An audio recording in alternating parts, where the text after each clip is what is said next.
Your way to approach songwriting? Question mark. You answer first. Mine is more like throwing spaghetti at a wall and seeing what sticks. I used to write a lot with a drum machine, like Superior Drummer, just looping around with a metronome and stuff. These days I tend not to do that, because if you have a drum beat in there already, you tend to write riffs which are based around that drum beat. Right. I've noticed that I tend to write things, especially when you're using the same drum beat, same MIDI loop over and over, you tend to write stuff which sounds the same. So, yeah, these days I sit there for a few hours with a guitar, just riffing, and eventually I come up with something I like, and I just progress it from there. Structure is a big thing for me as well. I like figuring out what part of the song this riff should be, and going from there, because then if it's a chorus type of riff, I can then build a variation for like the bridge or something like that, or reverse. Yeah, and variation's a big part of it as well, because don't want to get boring. How about you? I like hearing about other people. I sit down with a guitar and I play, and I try and come up with a chord sequence, and then I immediately start singing. That's my sort of formula. It can just start with one chord. Last night I was writing, and I was learning another song, found a chord shape that I liked, just started off with that, and then came up with a whole new chord sequence. So yeah, I get the feeling, I get like the desire to actually songwrite, and I'm appreciating the sort of therapeutic side of it a lot more. But yeah, I feel very lucky. For it to be something that I enjoy doing. I know that it's hard for some people, and some people just don't feel the need to do it. But as a singer, as a guitarist, it feels quite natural now. Are any of your songs linked to making YouTube videos? Do you feel you have to make a song for a video, or? No. I did a challenge recently where I wrote a song in an hour. The 1 hour song? Yeah, the 1 hour song, which maybe I'll take that and, revamp it, but at the moment that was just for the video. But no, all the other songs, they're completely... YouTube is the side project of my career, but it's also like a huge focus, obviously. But the songwriting, I still see it in a traditional sense. I still imagine them being performed on stage, not just in a video. But yeah, and, trying to show the process of songwriting in a video has also made me realise how much I love it and how much I can talk about it, which I didn't have the confidence to until people started liking, what I was doing with those videos and revealing the process behind it more. Mine is almost entirely at the minute directly linked to making YouTube videos. And it's an art form, and what you do is incredible. I have a process sometimes it works, sometimes it doesn't, but I try and write a song in a day. Wow. And then the next day is mixing, next day is filming, right. And the next day is editing, that kind of thing. But recently I wrote a kind of a riff. I just sat there and jammed, but it wasn't tied to a video, and it felt so good. It was really kind of cathartic. Yeah. Just making music because you want to. I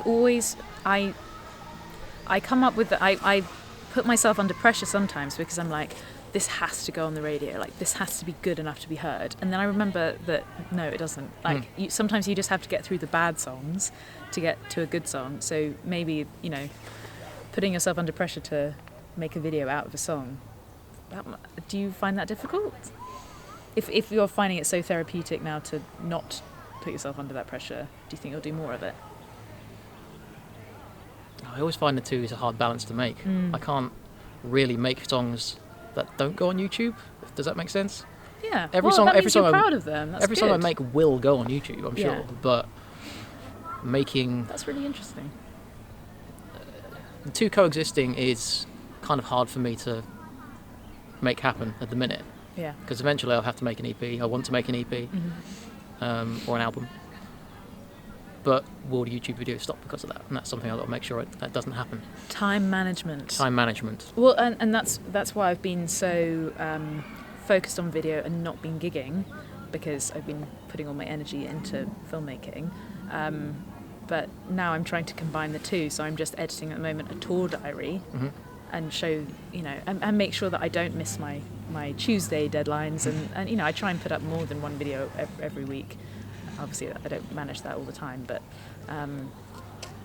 I did talk to a few musicians about it, asking them why they don't go on tour. Like, a lot of YouTube guys do not go on tour anymore. That's me as well. I don't really have an interest in touring. Yeah, well, it's a whole different beast, isn't it? Like, you might be a musician, but you might not want to do that, and it's such a financial commitment. People, I just don't Bands think people eat money. realise. They really do. So and there's a reason I'm a solo artist. So yeah, it's a whole different thing, but it's one of those dreams that I've always had, to go on tour, play live shows, and I feel very comfortable on a stage now. It doesn't mean I don't get nervous. Both checking that it's recording. It's still recording. But I went on tour with Mike Dawes. Have you ever seen him play?